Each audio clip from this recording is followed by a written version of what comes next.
আসসালামু আলাইকুম, সবাই কেমন আছেন? আলহামদুলিল্লাহ ভালো আছি। আজকে একটু ভিন্ন ধরনের সাদা মুরগির মাংস রান্না করব।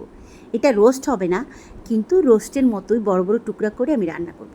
তো মাংসগুলোকে আমি হালকা একটু ভেজে নিয়েছি, আর হালকা ভাজার পর এখানে যে তেলটুকু ছিল সেই প্যানের মধ্যেই আমি পেঁয়াজ, একটা রসুন আর গোটা এলাচ, দারুচিনি, একটা তেজপাতা দিয়ে ভালো করে একটু নেড়ে চেড়ে নিচ্ছি। আর এই যে পেস্টটা, এটার মধ্যে আমি কাজু বাদাম, পোস্ত বাদাম, পেঁয়াজ আর একটু গোলমরিচ দিয়ে এটাকে ব্লেন্ড করে নিয়েছি। আর টক দইটা তো অবশ্যই দিয়েছি। তো এই যে আমার সেই মিশ্রণটাকে খুব ভালো করে আমি কষিয়ে নিব, যেন এই টক দই যে মিশ্রণটা আমি করেছি এটা খুব সুন্দর তেল ছাড়ার পর এখানে আমি একটুখানি কাশ্মীরি লাল মরিচের গুঁড়া, এটা আমি ইন্ডিয়া থেকে এনেছিলাম, এটা দিই, এটা খুব ভালো রং হয়। তো যেহেতু আমি এখানে সাদা মুরগির মাংস রান্না করব, তো এখানে আমি এই হলুদটা ব্যবহার করব না, শুধু মরিচটা দিব কালারটা সুন্দর আসার জন্য। আর এটাকে আমি খুব ভালো করে কষিয়ে নিব। খুব ভালো করে তেল ছাড়ার পর এখানে আমি একটুখানি টমেটো সস দেবো, কারণ আমার কাছে কাঁচা টমেটো নেই।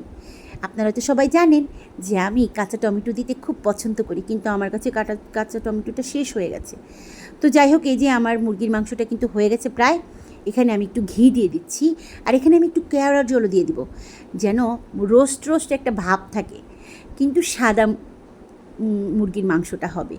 তো এইটা আমি এই খাবারটা খেয়েছি আমার এক আত্মীয়র বাড়িতে গিয়ে, মানে উনি সাদা মুরগির মাংস রান্না করেছিল, খুব ভালো লেগেছিল।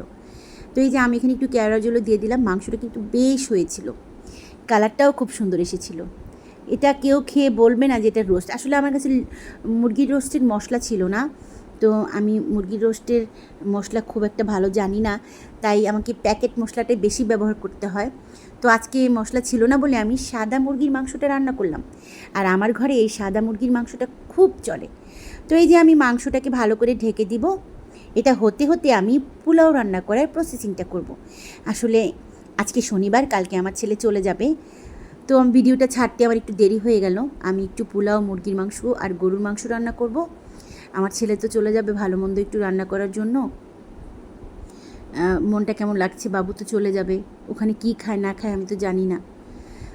তো এই যে আমার পোলাওর জন্য আমি শুধু ঘি দিয়ে পোলাওর চালটাকে ভেজে নিব, খুব ভালো করে পোলাওর চালটাকে ভেজে নিব, যেন পুরো চালের মধ্যে কোনো তেলের ফ্লেভার না হয়। ঘি দিয়ে, শুধু ঘি দিয়ে যদি আপনি চাল ভাজেন না, এত ভালো লাগে পোলাও খেতে। তো এই যে আমি কিন্তু কোনো তেল ব্যবহার করি নাই, আমি শুধু ঘি দিয়ে পোলাওটা রান্না করি।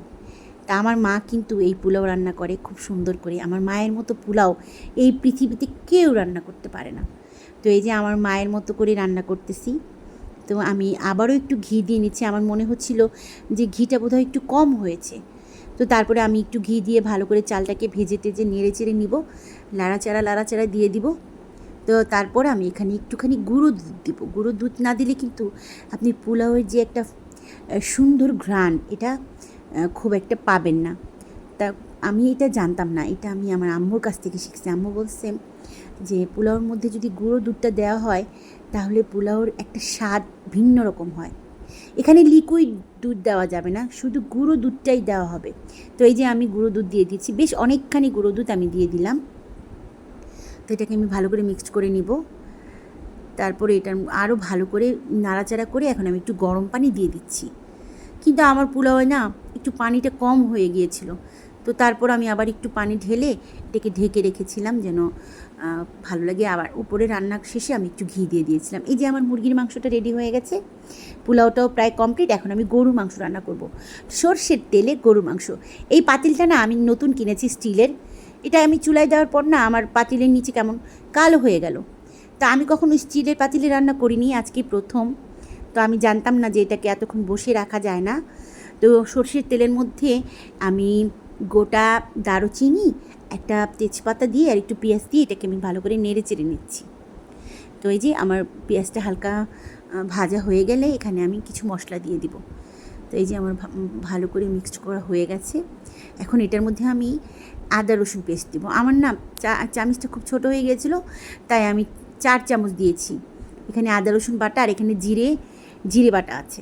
তো এইগুলোকে আমি খুব ভালো করে মিক্সড করে নিব, আর ভালো করে কষিয়ে নিব, যেন মশলা থেকে কাঁচা গন্ধটা চলে যায়। তো মাংস রান্না করতে গেলে কিন্তু অবশ্যই আপনাকে খেয়াল রাখতে হবে মশলাটা যেন খুব ভালো করে কষে যায়, একদম ভালো করে মাখা মাখা তেলটা উপরে ওঠার পরে এখানে আমি হলুদ মরিচ সব দিব। তো এই যে ফাঁকে আমি একটু পোলাওটা দেখিয়ে নিচ্ছি। পোলাওটা এখন দেখাবো না, কারণ আমি আগে মাংসটা ভালো করে কষিয়ে নিচ্ছি। তো এই যে এখানে আমি মরিচ বাটা, এখানে পেঁয়াজ আর শুকনা মরিচ দুটোকে আমি একসঙ্গে মিক্স করে ভালো করে ব্লেন্ডার মেশিনে ব্লেন্ড করে নিয়েছি। আর এই যে ধোঁয়া, শুধু ধোঁয়া ওঠে।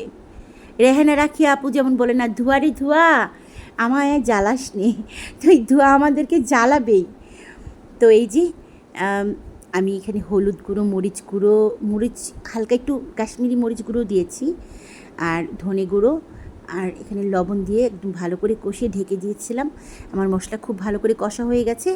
এখন আমি এটাতে গরুর মাংসগুলো দিয়ে দিব। ছোট ছোট করে মাংস কাটা হয়েছে। তো এখানে আমি 2 কেজি মাংসের মতো রান্না করতেছি, কারণ আমার বরকেও দিয়ে দিতে হবে, আর আমরা বাসায়ও খাবো।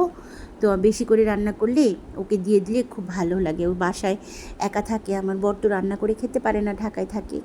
একটু ভাত রান্না করে নিলে আর মাংস থাকলে তার কষ্ট কম হয়।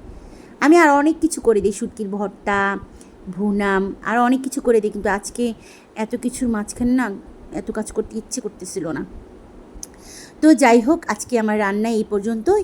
সবাই ভালো থাকবেন, অনেক ভালোবাসা রইল আপনাদের প্রতি, ছোট বাচ্চাদের প্রতি আমার অনেক অনেক ভালোবাসা রইল। আপনারা সবাই আমার বড় ছেলের জন্য দোয়া করবেন, আমার ছোট ছেলের জন্য দোয়া করবেন, আমার বরের জন্য দোয়া করবেন। সবাই ভালো থাকবেন, আর বেশি বেশি করে পানি খাবেন। এখন কিন্তু আবার প্রচণ্ড গরম পড়ে গেছে। তো এই যে আমার গরুর মাংস কিন্তু রান্না করা শেষ হয়ে গেছে। এখন এই যে গরুর মাংসর ফাইনাল লুক, মাংসের কালারটা কিন্তু খুব সুন্দর এসেছে, কিন্তু ভিডিওর মধ্যে না ধোয়ার কারণে বোঝা যাচ্ছিল না। তো যারা এখন আমার চ্যানেলটাকে দেখছেন, প্লিজ একটা লাইক করতে ভুলবেন না। আর অবশ্যই যারা আমার চ্যানেলে নতুন, তারা আমার চ্যানেলটাকে সাবস্ক্রাইব করে আমাকে নতুন পথে যাওয়ার জন্য উৎসাহিত করবেন। আল্লাহ।